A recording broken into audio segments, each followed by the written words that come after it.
22 दिसंबर 1964 की वह काली रात, जब तमिलनाडु के पंबन इलाके में एक ऐसा हादसा हुआ जिसे याद कर आज भी रोंगटे खड़े हो जाते हैं। पंबन ब्रिज, जो भारत को पंबन द्वीप और रामेश्वरम से जोड़ता है, उस रात कुदरत के कहर का गवाह बना। ये पुल, जिसे पंबन रेलवे ब्रिज के नाम से जाना जाता है, उस समय अपनी मजबूत बनावट और वास्तुकला के लिए मशहूर था। लेकिन उस रात जो हुआ, उसने इंसानी ताकत और विज्ञान की सीमाओं को उजागर कर दिया।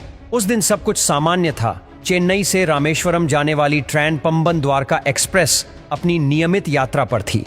ट्रेन के डिब्बे यात्रियों से भरे हुए थे। कोई तीर्थ यात्रा के लिए उत्साहित था तो कोई अपने परिवार से मिलने की खुशी में मग्न था। किसी को क्या पता था कि यह सफर उनकी जिंदगी का आखिरी सफर बनने वाला है। रात का समय था। ट्रेन पंबन ब्रिज पर पहुंच गई। अचानक आसमान में काले बादल छा गए, तेज हवाएं चलने लगीं और समुद्र में ऊंची ऊंची लहरें उठने लगीं। यह एक चक्रवात का संकेत था, एक विनाशकारी तूफान का, जिसने कुछ ही घंटों में पूरे इलाके को तबाह कर देना था। ट्रेन के ड्राइवर ने खतरे को भांपने की कोशिश की, लेकिन तब तक बहुत देर हो चुकी थी। ट्रेन के हर डिब्बे में चीख पुकार मच गई थी। लोगों को समझ नहीं आ रहा था कि क्या हो रहा है।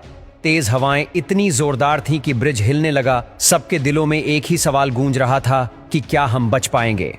आखिरकार वो क्षण आ ही गया जब प्रकृति ने अपना विकराल रूप दिखाया। समुद्र की लहरें इतनी ऊंची हो गईं कि उन्होंने ब्रिज को चारों ओर से घेर लिया। ऐसा लग रहा था मानो समंदर ने ब्रिज को निगलने की ठान ली हो। पुल के कुछ हिस्से कमजोर पड़ने लगे और अचानक एक भीषण आवाज के साथ ब्रिज का एक हिस्सा टूट गया। यात्रियों की चीखें, बच्चों का रोना और माता पिता की पुकार सब एक साथ गूंज रहे थे। वो मंजर इतना भयानक था कि शब्दों में बयां करना मुश्किल है। ट्रेन, जो अपनी पूरी गति से ब्रिज पर चल रही थी, सीधी समुद्र में गिर गई। पानी के अंदर जाते ही सब कुछ शांत हो गया। केवल समुद्र की लहरों की आवाज सुनाई दे रही थी। उस हादसे में सैकड़ों लोग मारे गए। कुछ शव तो कभी मिले ही नहीं।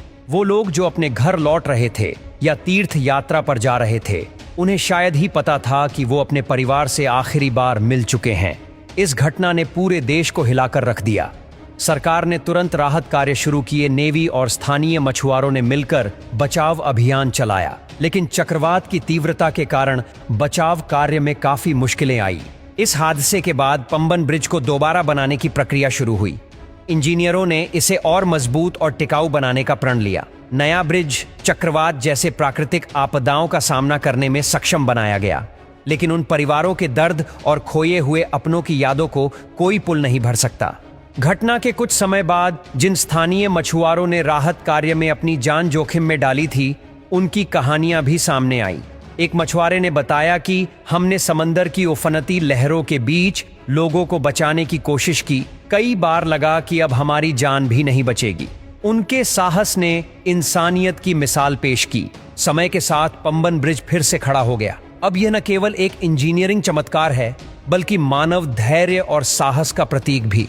लेकिन हर साल दिसंबर का महीना आते ही उस रात की यादें ताजा हो जाती हैं। आज भी पंबन ब्रिज उस भयानक रात की याद दिलाता है।